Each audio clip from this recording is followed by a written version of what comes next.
रुचि सुबह सुबह नहाकर अपने कमरे में आई होती है और 2 कपड़े लेकर बैठ जाती है। ये देखकर रुचि का पति मयंक कहता है, क्या हुआ रुचि, तुम ऐसे शांत क्यों बैठी हो? नहाकर आई हो, जाओ जल्दी से तैयार हो जाओ। क्या तैयार हूँ मयंक जी, 2 कपड़े हैं, रोज रोज यही पहन कर निकल जाती हूँ कमरे से बाहर। पता नहीं मेरे बारे में क्या सोचती होंगी कि नई बहू है और कपड़े वही पुराने। तुम भी ना बिल्कुल पागल हो, कोई कुछ नहीं सोचेगा तुम्हारे बारे में घर में। तुम वैसे भी इतनी सुंदर हो कि तुम्हारे कपड़ों पर किसी का ध्यान ही नहीं जाता। आप मेरे पति हो लेकिन बाकी सब तो नहीं है ना। आपको मैं भले ही खूबसूरत दिखूं लेकिन बाकी सब मुझे मेरे कपड़े से ही जज करते हैं। कसम से बहुत बुरा लगता है मुझे तो, जब मैं 2 जोड़ी कपड़ों में ही रोज रोज बाहर उठकर चली जाती हूँ। तुम भी क्या इतनी परेशान हो रही हो? चलो छोड़ो, इतनी सी बात है, बाहर चलते हैं। रुचि और मयंक आपस में बात कर ही रहे होते हैं, तभी वहाँ रुचि की ननद सोनी आती है। अरे भाभी, आप अभी तक तैयार क्यों नहीं हुए? आपको पता है ना, आज हमें मंदिर में जाना है। मुझे तो लगा अब तक आप तैयार भी हो गई होंगी। मैं तैयार हो ही रही थी लेकिन अपना हाल देखकर ना बहुत बुरा लगा। कुछ है ही नहीं पहनने को। तुम खुद बताओ सोनी, एक नई बहू बाहर मंदिर ऐसे ही चली जाएगी क्या सादे से कपड़े में? लोग भी देखेंगे तो पता नहीं क्या बोलेंगे मेरे बारे में। मुझे तो लगा आपको ये सूट बड़ा प्यारा लग रहा है, इसमें क्या खराबी है? आप तो इसमें बहुत सुंदर लगोगी।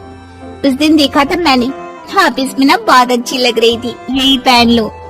देखा रुचि, मैं पहले ही कह रहा था कोई तुम्हें जज नहीं करने वाला। तुम हर कपड़ों में अच्छी ही लगती हो, लेकिन तुम मेरी बात मान ही नहीं रही थी। अब तो मान गई ना, सोनी भी यही कह रही है।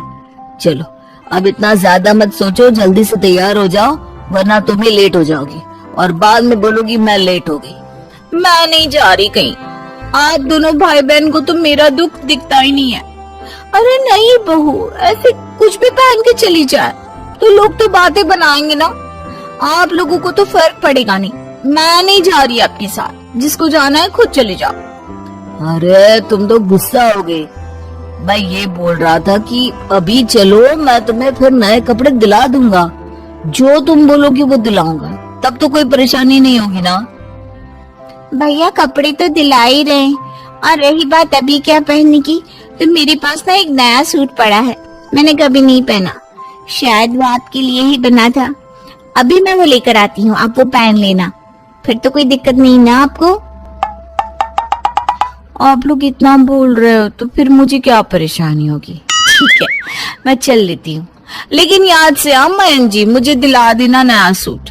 और सोनी जो तुम मेरे लिए अपना नया वाला सूट लेकर आ रही हो ना, वो मैं तुम्हें वापस नहीं दूंगी, क्योंकि वो नया है ना, तो मैं क्या वापस दूं, मैं ही रख लेती हूँ, ठीक है ना। रुचि ऐसे ही हर जगह कपड़ों के लिए रोती रहती और सबसे कपड़े लेती रहती। ऐसा कई दिनों तक चलता है। कुछ दिनों बाद करवा चौथ का त्योहार आने वाला होता है, तो रुचि अपनी सास के पास जाकर कहती है, माँ जी मैं ना करवा चौथ का व्रत नहीं रख सकती। क्यों बहू क्या हुआ? करवा चौथ का व्रत तो हर सुहागन को रखना चाहिए, और तू है कि मना कर रही है। माँ जी आप ही बताओ, करवा चौथ का व्रत लाल नई साड़ी पहन कर रखा जाता है, और वो भी दिन में अलग पहनी जाती है, रात के समय अलग। लेकिन मेरे पास तो कुछ है ही नहीं, और ना ही इन्होंने मुझे पैसे दिए कुछ नया लाने के लिए। अब मैं कहाँ से कपड़े लाऊं, आप बताइए। अरे बहू बस इतनी सी बात के लिए करवा चौथ का व्रत रखने से मना कर देगी? तुझे पता है ना पति की लंबी उम्र के लिए रखा जाता है ये व्रत, और तू बस एक साड़ी के लिए अपने पति की उम्र के साथ खेल रही है। ये तुझे गलत नहीं लग रहा क्या? सही कह रही हैं आप माँ जी, लेकिन ये भी तो सही है ना कि लाल साड़ी ही सुहाग का प्रतीक होता है। अब जब मेरे पास वो साड़ी नहीं है तो मैं क्या करूंगी? खैर छोड़ो, जाने दो, आपको मैं ही गलत लगूंगी।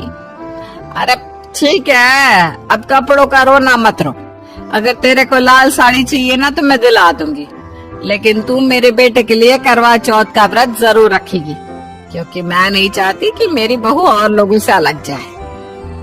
माँ जी एक बात और कहूँ, मतलब अगर आप बुरा न माने तो। अरे बोल दे बहू जो बोलना है। आपको पता है ना, कुछ दिनों बाद मेरे भाई की शादी है और मेरे पास शादी में पहनने के लिए कुछ भी नहीं है। और आप दिला ही रही हो तो उस दिन के लिए भी दिला ही देना। मुझे भी अच्छा लगेगा कि मेरी सास ने मुझे इतना सब दिलाया है। और वैसे भी आप मुझे मना तो करोगी नहीं, क्योंकि आप मेरी प्यारी प्यारी प्यारी सास हो। बिल्कुल बहू बिल्कुल।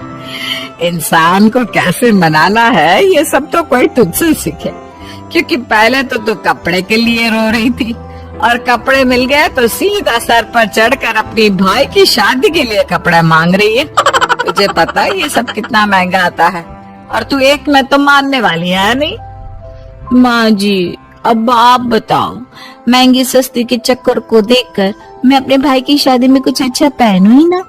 है नहीं दिलाना तो साफ मना कर दो, मैं कुछ और देख लूंगी। रुचि अपनी सास को कपड़े दिलाने के लिए मना ही लेती है और बेचारी रुचि की सास को थक हार के अपनी बहू को नए कपड़े दिलाने ही पड़ते हैं। ऐसा कई बार होता है। कुछ दिनों बाद मयंक और रुचि के ससुर जयशंकर दोनों बनियान में घूम रहे होते हैं। ये देखकर रुचि उनसे कहती है, पापा जी, मयंक तो है ही बेशर्म, लेकिन आपको भी शर्म नहीं आई है क्या? घर में एक बहू है, जवान बेटी है, और आप हो कि बेशर्म होकर बनियान में घूम रहे हो। थोड़ी तो शर्म रख लो। इसमें शर्म वाली क्या बात है? जब हमारे पास पैसे ही नहीं कपड़े खरीदने के, तो बनियान में घूमना ही पड़ेगा ना। और मुझे तो ऐसा भी लग रहा है कि आज बनियान में घूम रहे हैं, कल को नंगे घूमते नजर आएंगे हम दोनों।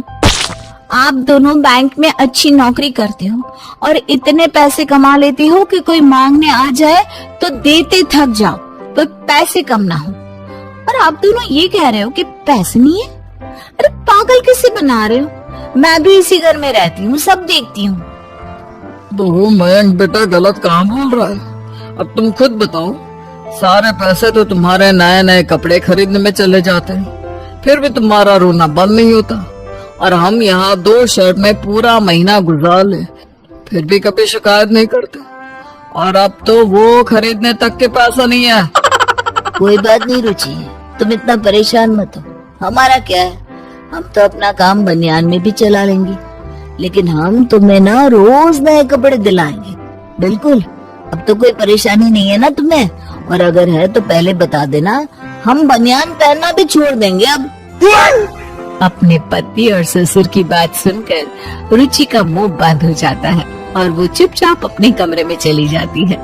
अपने पति और ससुर को ऐसे कई दिनों तक बनियान में घूमते देखकर रुचि को काफी बुरा लगता है। और ऐसे ही कुछ दिनों बाद रुचि सबके पास जाकर कहती है, आप लोग सही कह रहे हो, मुझे बिना बात इतने कपड़े नहीं लेने चाहिए।